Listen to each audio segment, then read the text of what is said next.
Thank you for joining us for our weekly Cannabis Connection webinar series. I am your host, Jamie Cooper, founder of Cannabis Connection, and today I am joined by our founding members. We have Heidi Gershell and Aaron with Ingrid Marketing. This is like our third webinar together. I'm so happy to have you again.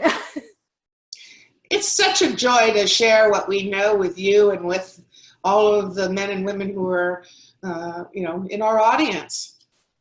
Right, and it's great to have you because I feel like you're in California. We Cannabis Connection is primarily Michigan, and I feel like California and Michigan are so similar in what we are going through right now. And you guys are launching the recreational program. We are launching a new medical program with recreational to be on the ballot in November. So, I mean, it's great to be working with you ladies who are pretty much going through the same thing that we're going through in Michigan. Yeah, absolutely. I know there's a lot happening, and it's hard to stay on top of everything. And then also, try to build your own business, and it's hectic. It's a hectic time right now. It really Everybody is dealing with new regulations. There are new products being launched into the market every single day. There are so many companies that are changing their business models to comply.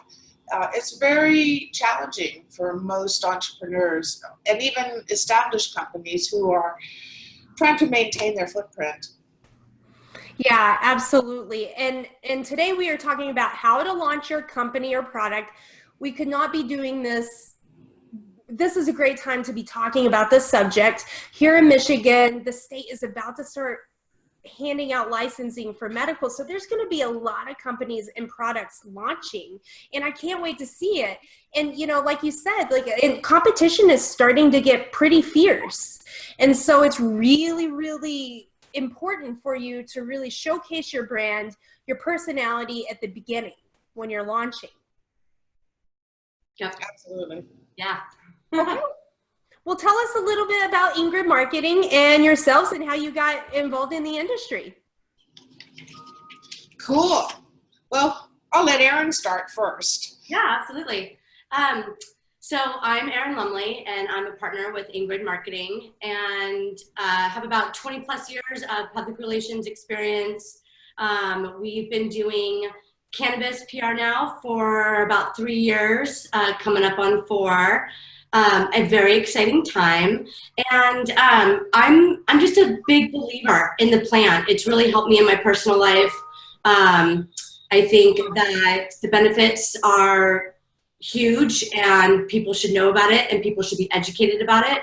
And so, I banded with Leslie Stern and Heidi Gershell, and we formed Ingrid Marketing, and we do public relations and marketing for cannabis companies, and we love it. And I've been around for a while. I launched my PR career about 40 years ago. And since then, I've worked in tech and numerous other industries.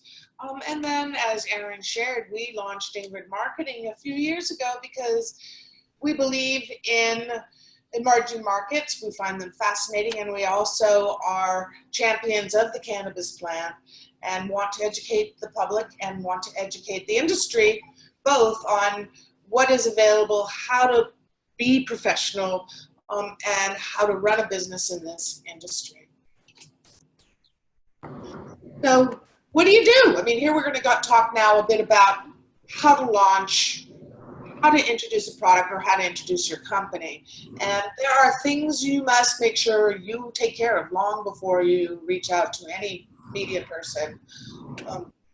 You got to prepare. You really, really have to. You have to know who you're talking to really clearly. Who are they? What do they read?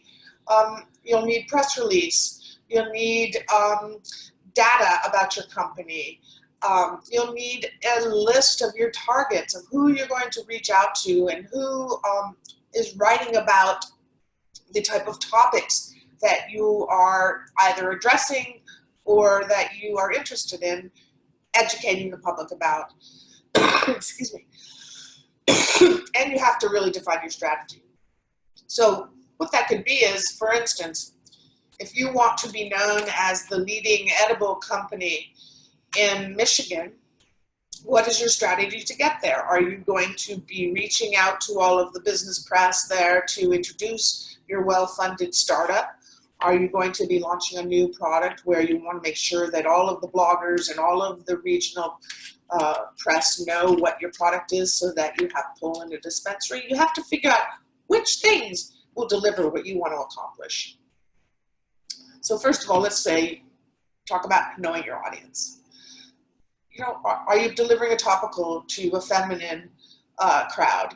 Are you delivering products for animal health and tinctures along those lines? Are you looking to capture an events marketplace with weddings, cannabis-focused weddings, or dinner parties? There are so many different audiences that you would talk to with that. There's another example here that I don't even have a picture of. Are you talking to athletes? So who are they? What do they like to talk about? What would they be interested in vis-a-vis your product or your company? And you really do need to be clear on what you're saying. People really only remember 3 things, just as they go past them. So think about the top 3 important messages that you want to get across. Again, we go back to the edibles example. You know, are you using the best ingredients, meaning, you know, only organic, locally sourced, or something along those lines? That differentiates you from any other product. Are you the very first product on the marketplace that does what your product does, or has the ingredients that your product has, or has the results that your product promises? And then you also want to figure out what's the challenge for those different people. The athlete might have lots of aches and pains. The elderly might have some arthritis issues. The young people might want a lifestyle product that gives them a low dose cannabis experience. You need to really figure all that out. And we're talking a little bit about the press releases. You would definitely need a press release because they're really not dead. People use them for a source of information. The press do look for them. They want to refer to them. They want to understand what you're up to. And also today, when you use a press release, you put it out on the newswire, which means it goes out publicly, which means that you are sending your news out for a permanent record online forever. And some of the things you can do are, you want to disclose your accomplishments in a public way. That's what a press release does. You want to demonstrate traction, or you want to demonstrate milestones, or you want to share that you've hired a new executive with deep experience in the food industry. Things along those lines if you're, I'm still using the example of an edibles company. And of course, funding is very good to launch a company with. If you have a product, we just talked about, you discussed some of the key differentiators of what you're offering and why it delivers the results you suggest. Basically, a press release is factual. It's not full of hyperbole. It's not, we don't want you to put, projections or guesses or, help me out here, Erin, like, future, ideals of what things might happen. Yeah, it's you want your press release to be very clear, very direct. You don't want to use a lot of jargon. You're not trying to confuse the audience that's reading your press release. And once again, because it's a public document that crosses the wire and lives in the internet forever and is searchable, you want to use this to help establish yourself and your company or your product is a real valuable service or product out there. So this helps validate your company, that you're not just kind of, some person standing on the street corner being like, hey, buy my product, or hey, guess what, I have a company.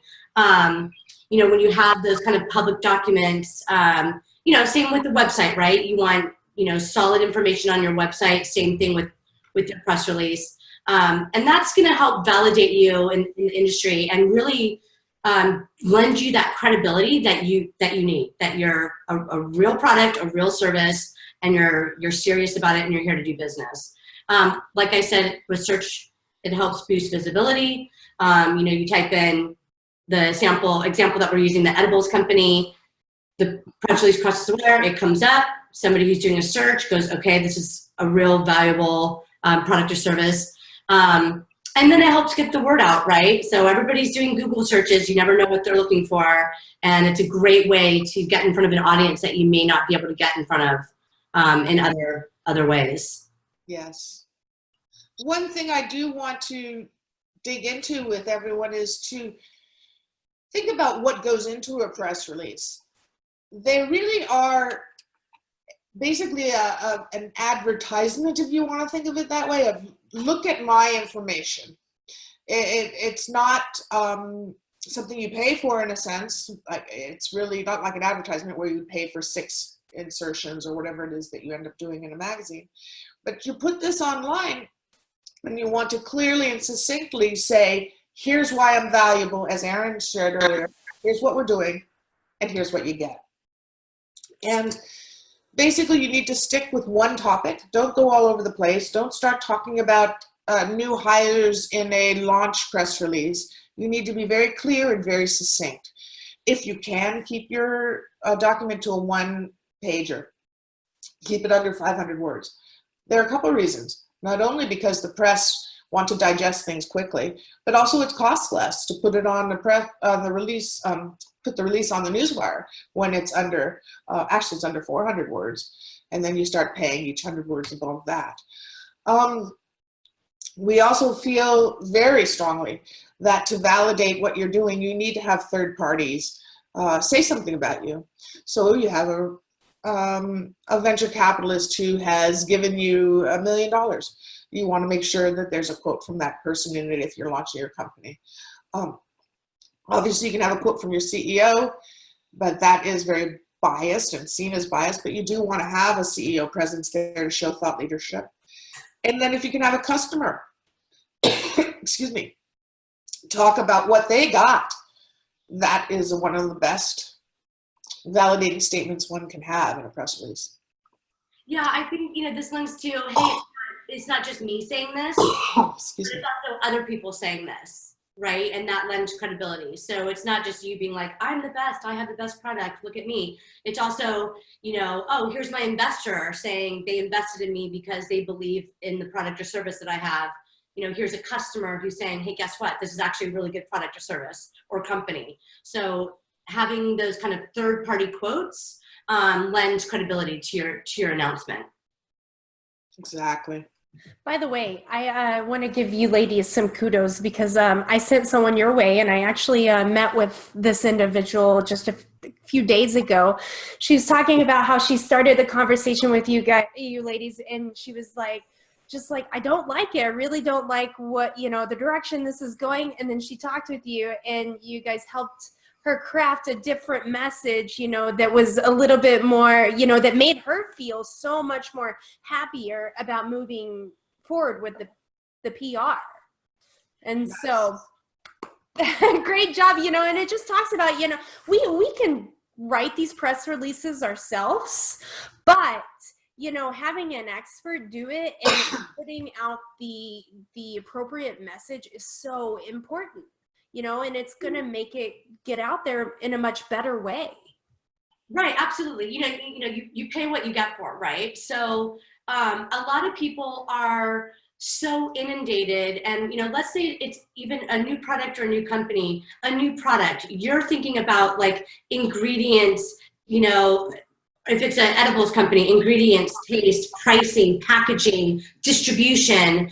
Plus you're managing your own company, you're doing, payrolls and all of this stuff. You're so inundated, and we call it drinking your own Kool-Aid. So it's really hard to step out and, and look at kind of, your company or product from a distance and say, oh no, these are the messages that I want to talk about. Because when you're in it deep, you're in it. So that's one of the benefits of hiring sort of an agency, is that we're able to take that step for you. And we're also able to coach you. If we think that you're going down the wrong path, or your messaging is getting a little wonky, we're going to be the ones because we're on your side, we're rooting for you, we're going to be the ones to tell you that and say, no, actually, we think you should go in this direction. So that's one of the benefits. And like I said, with Ingrid, we're always happy to have a 20-minute call with anybody, be a resource out there for you guys. Absolutely, absolutely. Cool. Media list. Yeah, let's go on to the tactics, Erin. Yeah, absolutely. So, you've got your announcement, what you want to say, you've got your press release, and then you say, okay, what do I do with it? So what we do is we create what we call media list. And basically it's a list of media, bloggers, influencers, family and friends, people that you want to say, hey, guess what? I'm announcing this. Heidi, if you go back one slide, here's an example of a media list, and this is some of the information that we track. So we have a column for notes. Hey, this guy's out on vacation. This person's not interested. Who the media person is, their email, phone, contact information. We also, not a lot of people realize this, but we also track location because, if you're in Michigan and you're launching a company, you sort of want your local news to know about that you're basically in Michigan launching a company. So we also track by location. So, we can target New York, Washington, D.C., San Francisco, LA, all of that stuff. Just something to keep in mind. So how do you find your media, right? Once again, on a side note, and we'll cover this a little bit later, but the benefit of an agency is we've got these amazing databases. So we can pretty much find any media person and their contact information. But if you don't have access to a media database, read your favorite magazines. Find out who's writing about, your competitors, but like Civilized, Forbes, randomly is really starting to break out in the cannabis industry. Entrepreneur magazine now covers cannabis. Associated Press now covers cannabis. So you're getting these really big mainstream business publications covering cannabis. And like I said, look at who's covering your competition, who's writing about them, because if they're covering your, example, edibles company, you want them to cover your edibles company. So it's a great way to find out who's writing about your space. And I'd like to add that you need to be a little bit sensitive, because just because a reporter wrote an article this month about an edible, let's say a chocolate of some sort, doesn't mean that they're necessarily always writing about the chocolate. So you also have to think about the different angles that you want to approach someone. They may be writing about trends in edibles, or they may be writing about ingredients in edibles, or they, something related to that space. Go ahead, Erin. Yep.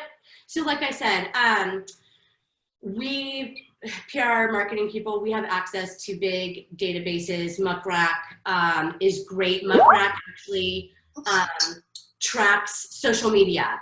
So, you type in, cannabis edibles, it'll give you everybody who's actually posted on Facebook, Twitter about this. So you know that they're recently talking about your product or your service. Cision and Meltwater, once again, huge databases with thousands and thousands and thousands of publications and contacts in there. So like I said, they're expensive. Most databases are, they can go to $5,000 to $30,000 a year.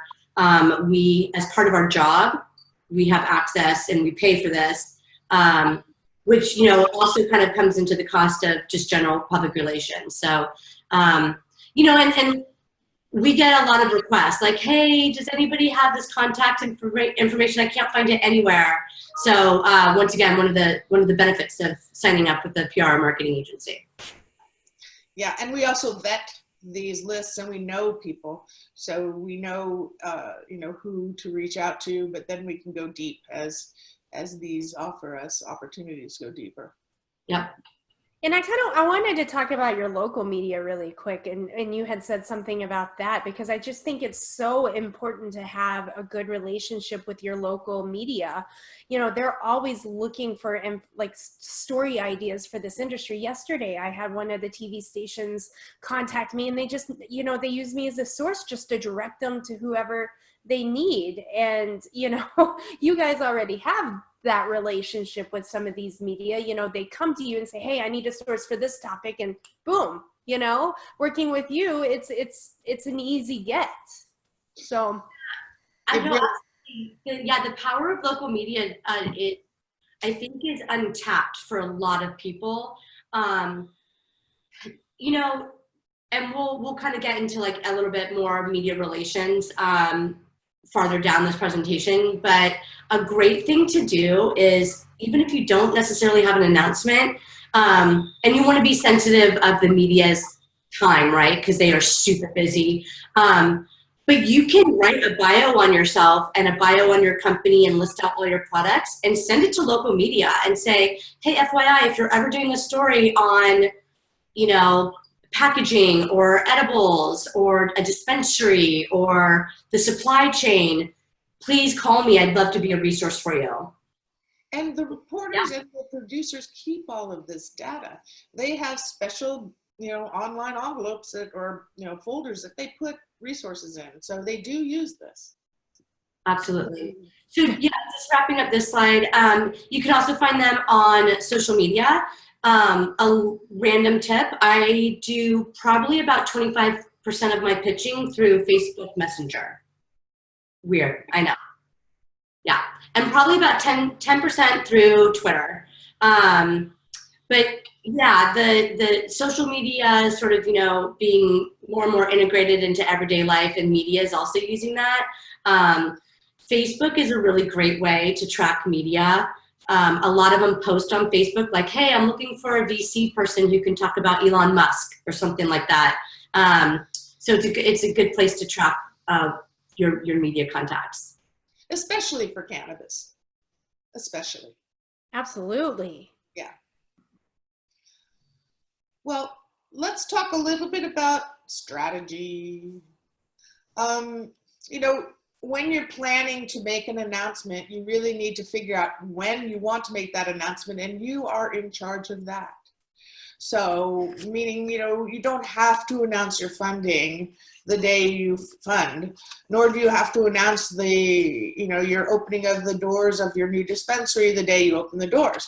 You can certainly announce that beforehand and say, we're, you know, coming up on June 15th, the doors will open. So you control when you reach out. Give yourself enough time. You definitely need to reach out to media well in advance, because they need time to process the news inside their own organization. They need to pitch news to their bosses, which are the editors or the producers. And they need a couple of weeks before you even make it a public announcement, so that they can get their stories done, you can work with them, and they can announce the day that you put the news release on the wire. Yeah, I mean, the media is really, really busy. And just think of it like somebody showing up to your house and being like, hey, we're going to the beach right now, let's go.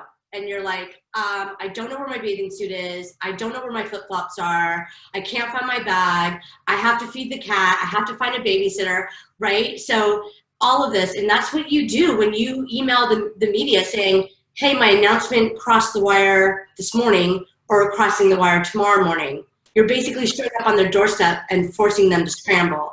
So giving them that 2-week leeway, they have a chance to, like how you said, digest the news, figure out if they want to cover it, set up an interview with you, ask for images or assets, you know, video or anything like that, proofread their article, put it on their system to be published. So it's a definite process. So we get a lot of people who call us and they're like, hey, yeah, we're launching in a week. And we're like, good luck with that. Like, I hope it works out for you, because when you are launching or you have a big piece of news, you really need to give the media time. Yep, absolutely. And also you have to remember, the media have that name, but they're just like you and me.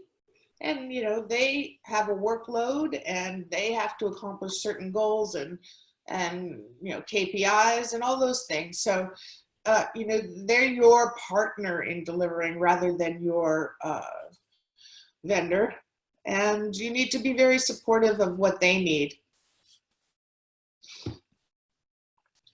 On your announcement day, what do you do? So you have that dispensary, you told everybody about it, they're going to write on January 13th or whatever day that you have agreed to make their announcement. Well, there are a lot of people who need to know about what you're doing after the fact. And so while your key media that you've reached out to 2 weeks in advance have begun to work on the story, you want to make sure that the whole industry knows what you're doing. So on the day you release, send an email out to your media list that you've already vetted, just to remind people that here's your notice, here's the information, let us know if you want to talk to anyone. And also, you can measure. That's very important. You can measure what incoming. Use your Google Analytics. Check and see what happened on the day of your release to your website, to your inbound calls, to your sales team, etc. Okay, making contact. Contacting the media. Excuse me for a second. Well, she's controlling. Okay, I'll survive. No, I understand. It's happened to me before. Oh my gosh, I know. Okay, so you want to pick your top reporters to target. Like I said, make sure that they're covering your beat. Make sure that they're interested in your news. Please don't, email a top business or, with something that doesn't have anything to do with business. Then you want to send your pitch. So like I said, there's a couple of different ways to get your news out there. The kind of the typical way, email. Everybody just writes that email, writes that pitch in an email, includes the press release, and sends it out. You can also, if you've got a relationship or you're comfortable, you can try to contact them through Twitter or Facebook. But end of the day, it's pretty much email. And then what I typically do is I'll send out a pitch. I'll give them a couple of days to read it. Then I'll either send up a follow-up and say, hey, just want to gauge your interest. Let me know if you need anything. I can also give them a phone call. A couple of things with phone calls, they do not like to be called. Most reporters are like, please do not call me. You can call them if you get them live, great. You can say, hey, I'm calling because, I've got this news. Are you interested? Or you can leave one very, very short voice message. That's it. If you leave a voice message, don't call them again. You're done. So send out the pitch and then you give them a call and then you can, leave a voice message and that's about it. So the pitch, a pitch is short. It is clear, sort of along the press release, right? Like who, what, why, when, how. You want to say, hi, this is my product. This is when it's launching. This is why I think that your readers would be interested in it. Like I said, succinct and short. So, just think about getting 300 emails a day and having to read it. You pretty much only read the first few sentences, honestly. Usually my first sentence is launching a product, launching a new edibles. It's different because of this. I think your readers would be interested in it. I link in my pitch to websites or press releases. So if they want more, they can link it and it'll pull up more information. So that way you just keep it really, really succinct. If you know them, personalize it. Hey, Alex, it was great hanging out with you at Canna Camp. So glad that we can connect. Thought you might be interested in this new product for your Weed Week newsletter. Please let me know. Don't fake it. Don't be obsequious. Don't make the people you're reaching out to feel like you're kind of creepy or you're stalking them or any of those types of things. It's really important. That's some great advice. So as you ladies know, I'm a former television news producer. And I agree 100% on the phone calls. And this was 10 years ago. 10 years ago, I remember like as soon as I was a morning show producer, my show would end at like 9 a.m. And then my phone just starts ringing all the time. And I would just never answer it. I would screen phone calls. I would look to see who it is and I'd never answer it. And I would only respond really to the ones that emailed me where I could just see everything written out in front of me and decide whether I wanted to do a story on it. Another thing is, there were two things that always got my attention. Number one was when the pitcher was when the pitcher did the work for me, pretty much. So like sometimes these PR professionals would like supply me with an intro and outro, that I can supply the anchors. And it took something off of my plate when I was putting together a 2-hour newscast every single day. And, so those that had done a little bit of the work for me gave me B-roll, gave me photographs. I was like, yes, they helped me out, And then another thing, they schmoozed me. I mean, they really schmoozed me. They tried to become my friend, and I liked that. That's what made me want to work with them, because then they weren't just like, oh, we just want all this press. We wanted to get to know you. We want to, help you and fill this content need. So yeah, and that's another benefit of local. Not a lot of people realize they're local. You can meet at a Starbucks. Right. In the same city, or you're both really close together, and you should be reaching out to people saying, hey, I'd love to take you to coffee, or, send bagels in the morning, and, like, hey, Ingrid Marketing we have a little spin on that as well, kind of like the schmoozy gifts, but yeah, it's important. The best example I heard, to kind of put yourself in the mindset of the press of, think of yourself at a bar, and you're sitting at a bar and you're talking to your friend, and what pitching that, if you don't know the reporter, you don't know anything, pitching is like a stranger walking up to you and interrupting your conversation and starting to talk about something that you have no idea what they're talking about. Right. So building those relationships is, now you're sitting at a bar talking to your friend, and an acquaintance comes over and says, hey, Erin, oh my gosh, it's so nice to see you. Oh, I hope I'm not interrupting. No, we're just talking about blah, blah, blah. How are you? All of a sudden you're in a conversation. So that's why building the relationships with the media, it takes years. It's hard, it's not easy. Once again, that's the benefit of hiring a PR and marketing agency. We do this, but it's so valuable for people. And then with the mainstream media too, I think it's important to make yourself like an overall cannabis resource. Like if you want to talk to someone who, who you want a patient perspective, and you want you just make yourself a resource, like a blanket resource where they're always reaching out to you. And then that just kind of opens up that door for you to step in and be like, oh, now I need some press for myself, Yeah, no, 3 years ago. Absolutely. Yeah, 3 years ago, I was reaching out to media and introducing myself and saying, hey, this is, my skill set. I've got networks. And we're on all the Facebook networks. I have literally just like stacks of magazines that I read every day. Yeah, absolutely. So, it's, I can go on and on. Which is a nice segue to hyperbole. Don't use hyperbole in your pitch, and also, of course, in your press releases.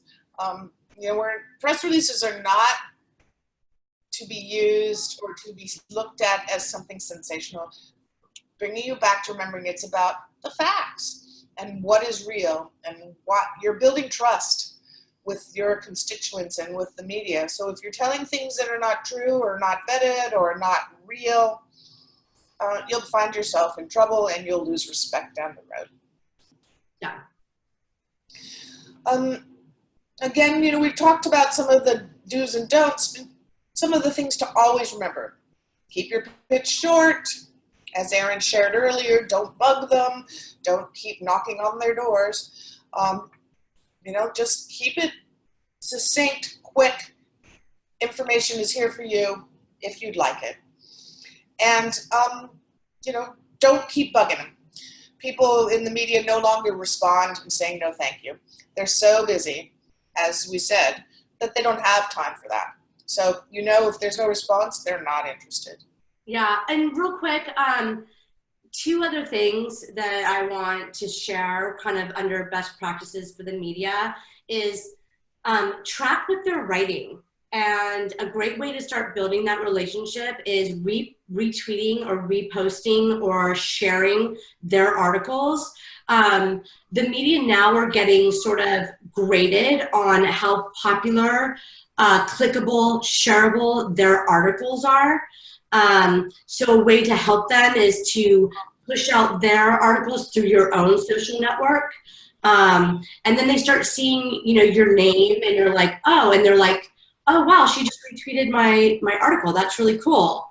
Great way to sort of get your name in the door. Second, and this is kind of weird, but when you're leaving a voice message, slow down your speech.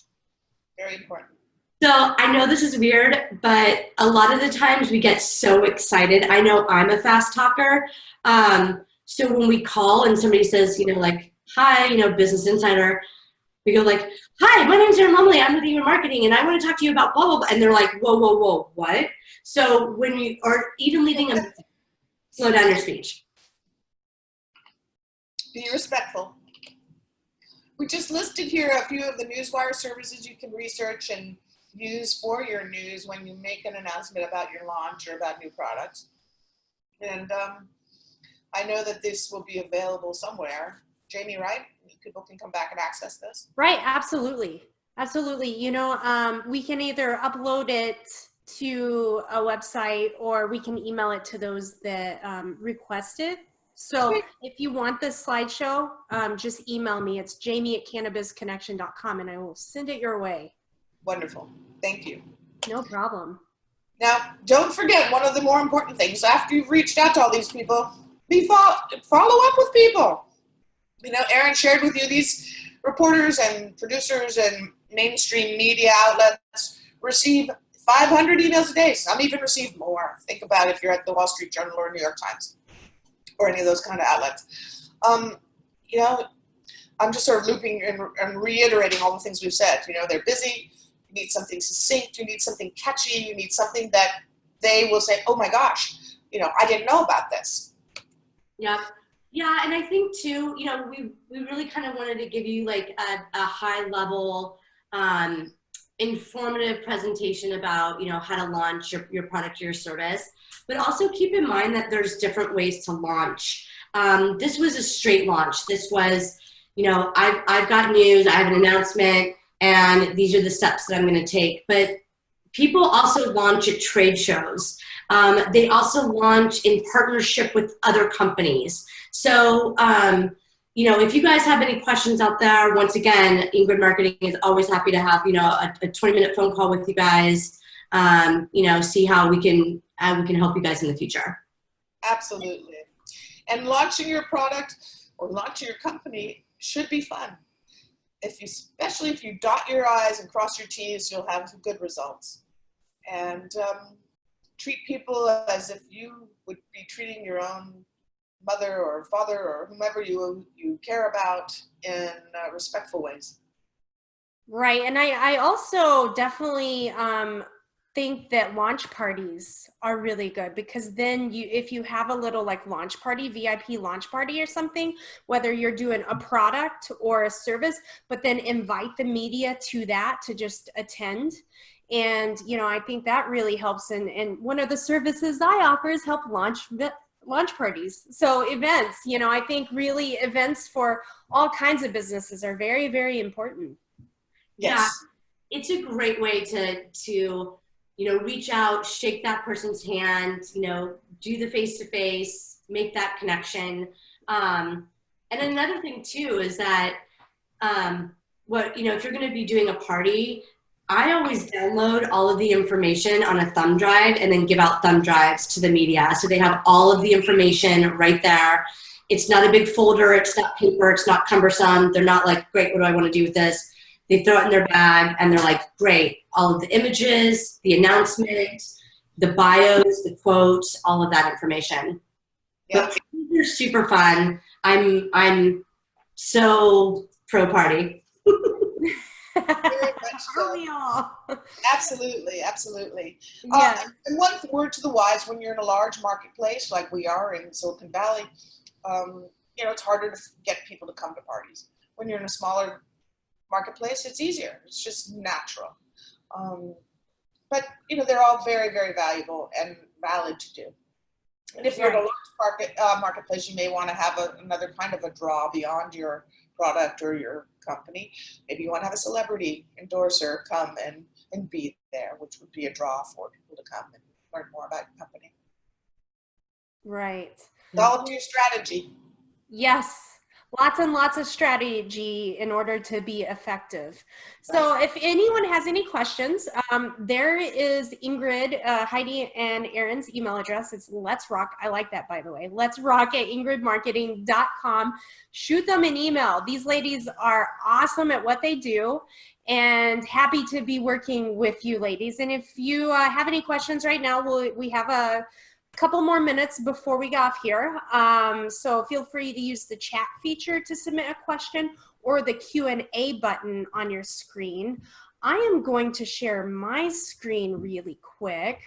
Okay. So I can talk about my awesome founding members. So we have a lot of founding members. We have accounting and bookkeeping. We work with LC Solutions Michigan.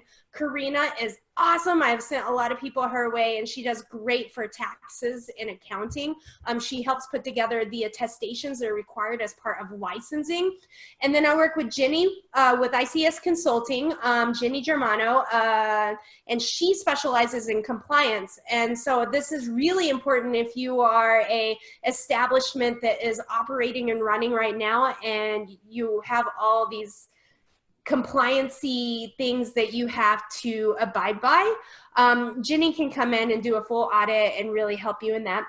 Work with Amanda and Stephanie at Bricks and Mortar Insurance. They have been one of my founding members since the beginning. So if you need anything insurance-wise, they are the ladies. They rock it. I also work with Ron Smalley of Vista Green Group. Ron works in a ton of different states across the country with the licensing and operations of these licensed businesses. So if you're looking to get one of these MMFLA licenses, he's a great resource to talk to. Cola Marketing, my company with Brian Town of Michigan Creative in Lansing. Brian will actually be spearheading the Lansing networking event that we are hosting next week on Thursday. And then Canon MediaWorks, if you need any help with municipality approval and lobbying, we only have about 100 municipalities that have opted in. We have 1,700 in Michigan. So we have a long way to go. 300,000 patients. There's going to be a lot more municipalities opting in. And sometimes it just really takes some super duper lobbying to get it done and educating of those that are making decisions. One of my newest founding members is Kush Design Studio. They specialize in packaging and design. They also have like an architect on board that helps with the design of some of these establishments. Ingrid Marketing, Heidi and Erin, Yes. specializing in public relations. And then National Cannabis Security Services for security. By the way, Ted Daniels, who owns this company, Ted Daniels right now is filming they've already filmed it, like a trailer, and he might be launching a reality show. So, and this guy's a hoot. He's such a hoot. Like, I think that if anybody that I know needs to be on a reality show, it's Ted. I can guarantee it will be entertaining. And then lastly, I work with Anthony Sabatella of THC 123. Anthony will help you with all of your staffing and payroll needs. So, we have a lot going on. We are launching, also, I want to go to my networking event page. We have 4 networking events next Thursday, August 30th. So we are launching networking events in 10 different areas of the state. Last month, we launched in Detroit and Ann Arbor. This month, on the 30th, we are launching in Grand Rapids and Lansing. So we will have 4 networking events happening next Thursday. It's going to be the last Thursday of every single month from 6 to 9. And looking at launching in Kalamazoo, Flint, Bay City area, Traverse City. So if you want to be a part of that, please send me a message. It's jamie@cannabisconnection.com. We are looking for those that would be interested. You know, you have to own your own cannabis business, whether it's licensed or non-licensed. And it's a great opportunity to bring people in your area together and really showcase what you offer. So that's my spiel for the week. But Erin, oh well, thank you. You ladies rock. Thank you so much for your time. And we have another webinar coming up with you ladies in a couple of months. And what's the topic on that one? Do you remember? Oh gosh, we'll have to go back and look. Well, we're going to advertise that coming up soon. So I'm always excited to do these broadcasts with you. So thank you so much for your time on this Tuesday. Thank you so much, Jamie. It was great hanging out with you. Always. And have a wonderful end. All of you guys have a wonderful rest of your day. Thank you. Bye-bye.